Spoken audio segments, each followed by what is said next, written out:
March 5, 1947. Admiral Richard Byrd gives a warning to the world, a warning everyone chose to ignore.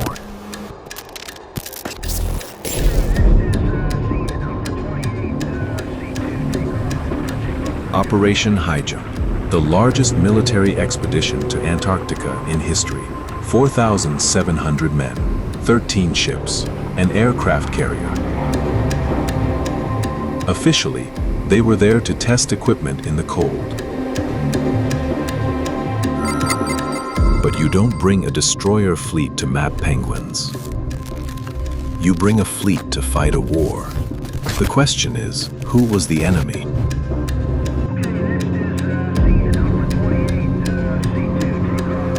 The mission was scheduled for 6 months.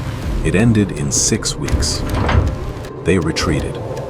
The official report lists hazardous conditions and the loss of a seaplane. But the recovered flight logs tell a different story. They didn't crash into the ice. They flew inside it.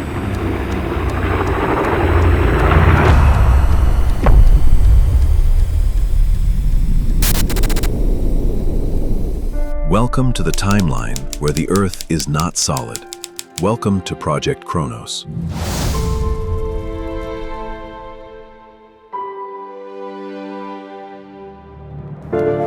For decades, this log was classified top secret. But leaks suggest that at 1000 hours, Byrd radioed base. He wasn't reporting ice. He was reporting green.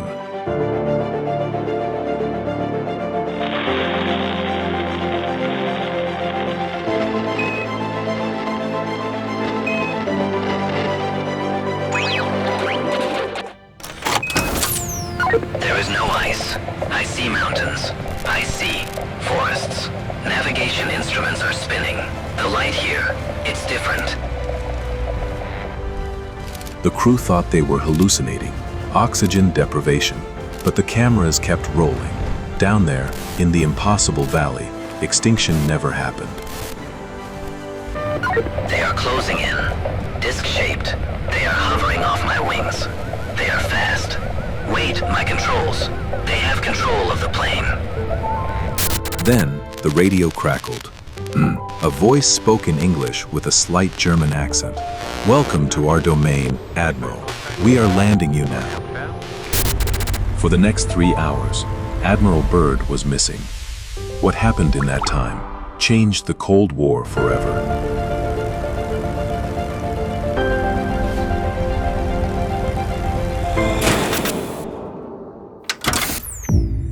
The plane landed, not on ice, but on a platform of vibrating glass. Byrd wrote, "It is a city of crystal. It pulses with light. There are no shadows here." Tall, blonde beings approached the craft. They opened the door without touching it. They didn't carry weapons. They didn't need them. "We have let you alone, Admiral, until you detonated your atomic bombs in Japan. Now, you have drawn our attention. We are not guardians. We are custodians. You are damaging the cage. If you burn the surface, we will have to reset the experiment." Byrd realized the truth. They weren't hiding from us. They were farming us. The hollow Earth isn't a sanctuary. It's the engine room. The meeting ended. He was returned to the surface with a message Washington classified for 70 years. The retreat wasn't peaceful. On February 26th, the fleet was engaged. They lost a destroyer. Planes were swatted like flies. Byrd called it a massacre.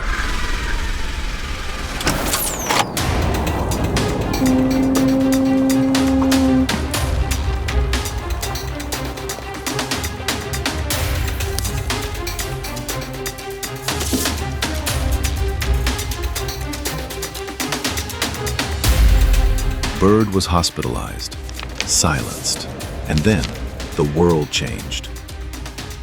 In 1959, enemies became friends. The US and Soviets signed the Antarctic Treaty, banning all civilians forever.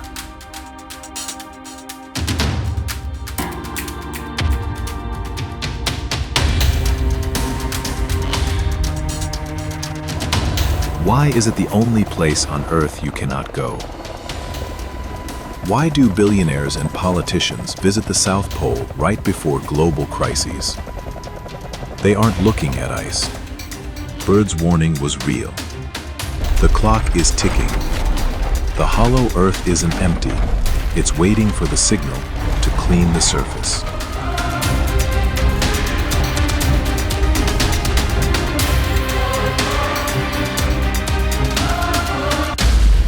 History is a lie. The future is a script. Subscribe to read it first.